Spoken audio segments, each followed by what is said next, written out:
नफरत, गुस्सा और गैरत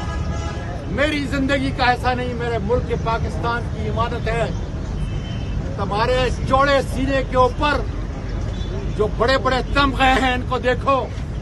ये मेरे मुल्क के शहीदों की निशानी है, मेरे मुल्क के अजीम लोगों की इमानत है। और मेरे खुद खानदान में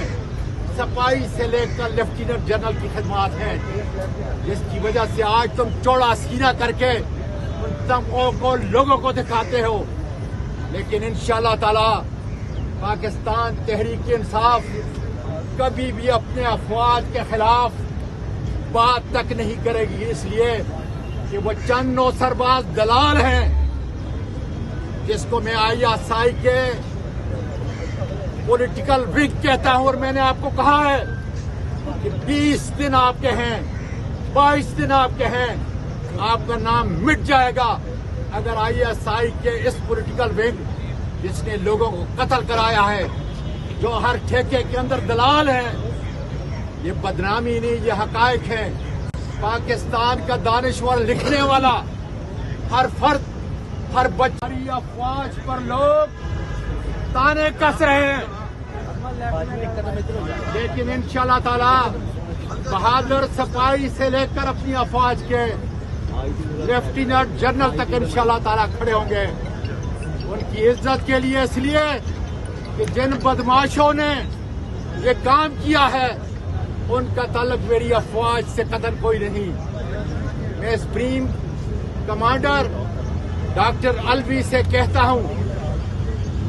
कि आर्टिकल 243 के तहत सारे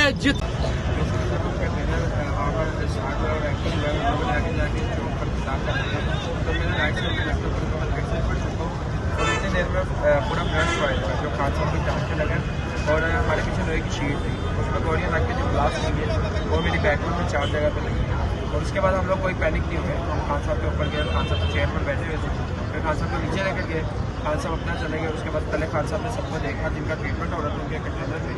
और फिर उसके बाद खान साहब अपनी गाड़ी में बैठ के पहले सबको देखकर उसके बाद, और डर खौफ किसी में कोई नहीं है, हम लोग इंशाल्लाह दोबारा जाएंगे।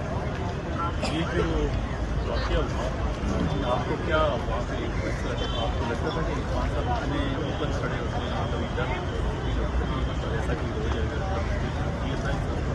सर कभी ऐसा फील नहीं बना, फूल फेंकते थे और खान साहब आगे से फूल कैच करके दोबारा उनकी तरफ फेंकते थे। हमने तो यही मनाजर देखा, ये कभी नहीं देखेंगे खान साहब को इतना हर्ट करेगा, कि कौन खान साहब से इतनी नफरत करेगा जो पाकिस्तान के लिए लेके जब ये फायरिंग हुई